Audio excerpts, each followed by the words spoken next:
outside Africa. We have beautiful experiences in Africa. In Senegal, we have projects, flagship projects that have been that impacted directly our grassroots population. One example, to having a partner, a competent partner, which is a global partner, that's IFC, International Finance Corporation, with a global position. IFC is a great catalyst, a great partner that can really allow each and everyone to learn from one another from various regions of the world. I'm very pleased to really be here and sharing that. We have a wonderful relationship with IFC, with the World Bank Group, including MEGA and the other instruments. And last year we signed the host country agreement that showed that our government is really willing to keep on working with IFC today and tomorrow. The objective, yesterday we talked about that with Fabio with Sergio during a lunch session, how we can do things so that economic growth in Senegal is more driven by the private sector, by PPPs, etc. Whatever the private sector can do, the state should not be doing that and really use its meager resource and capacity of debt for projects that are less profitable. And that's really what we've been trying to do in all sectors of activity. Our role, we want to do PPPs, equitable PPPs. That's why we're trying to recruit people who are highly competent. It's not easy, really. Finding money is not always a problem. Attracting those people is not always easy, but we'll make it so that in about a year from now, when you get back to Senegal, we'll not just be talking, we'll be looking into a flagship project, tangible project. Start, and I pass on the mic to Veronica, and I wish everybody an excellent 2 days. Please take advantage of all the breakout sessions, the different participations and participants in different meetings, and I'm sure you will learn a lot. And as the minister said at the end, please give and take, and mostly give, so that we can all share the amazing knowledge that is in this room. So with this, thank you very much and have a wonderful day. Thank you. Thank you very much. Thank you so much, Sergio and the Honorable Minister. I could not have opened with more clear and succinct call to action in terms of coming, be authentic, build partnerships, be a little vulnerable, but also that we're trying to create deals that are equitable and where we have lots of different stakeholders equally vested in the investments we're making on the ground. So we're going to transition here. As we do, my friend's going to give me a little background beat. Go ahead. And we're going to bring up one more chair. And as I invite Jumoke and Mark Kudafani and Shogu to come up to the stage, please come and make yourselves comfortable. Come on up. Choose your favorite chair.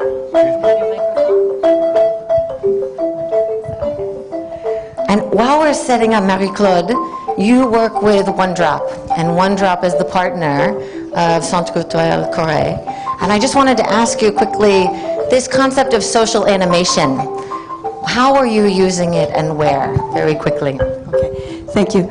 So just to make a bit of sense of what you saw earlier, at One Drop our mission is to provide safe access to water to vulnerable communities, and science demonstrates that the missing link for sustainable infrastructure is behavior change. Science also demonstrates that information and knowledge alone is not sufficient to drive change. People need to feel emotionally connected to the problem to be empowered to drive a change. So this is what we do at One Drop. We accompany community through this change process. And what you saw is just a sample of a very thorough methodology where art meets science, where barriers, where motivators, where community influencers are really thoroughly analyzed to do these activities, and we're getting great results. Thank you. Thank you so much, Marie-Claude. We're going to talk a lot more about the integration of art and science. Jumoke, our director for East Africa, I would like to hand the parole over to you. Thank you so much, my friend. Sumaharit Jerejefwai. Thank you. Thank you very much. Thank you very much. Thank you very much. Good morning again, everyone, and welcome again to the exchange. My name is Jumoke Jagun Dokumu. I'm IFC's Regional Director for Eastern Africa, and I'm moderating this session.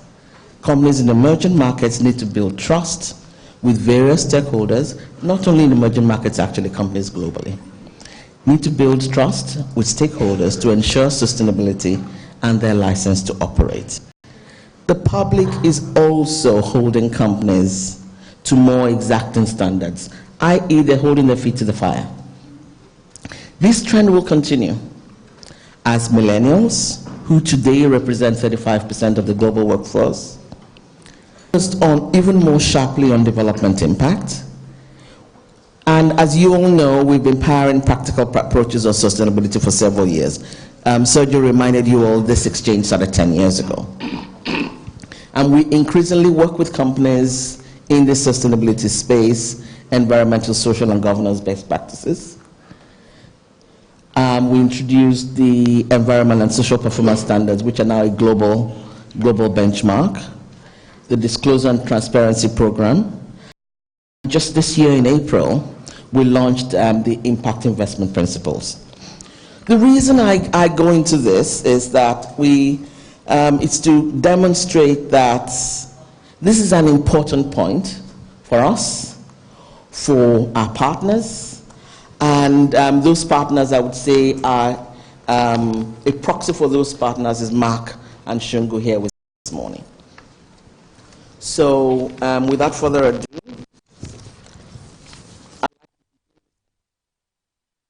by asking Mark a couple of questions, and then turning over to Shungu for a couple of questions.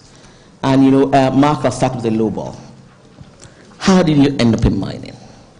Was this what you always wanted to do? No. When I finished school, I was scheduled to go to Sydney in Australia to do a law degree. And my family didn't have any money, so I had to figure out how to, after 42 years, I'm still here. Still trying to earn enough to do my university course. Think ambitious targets, ambitious automation goals. And how we connect with society. But if I reflect back 100 years compared to mining then as it is today,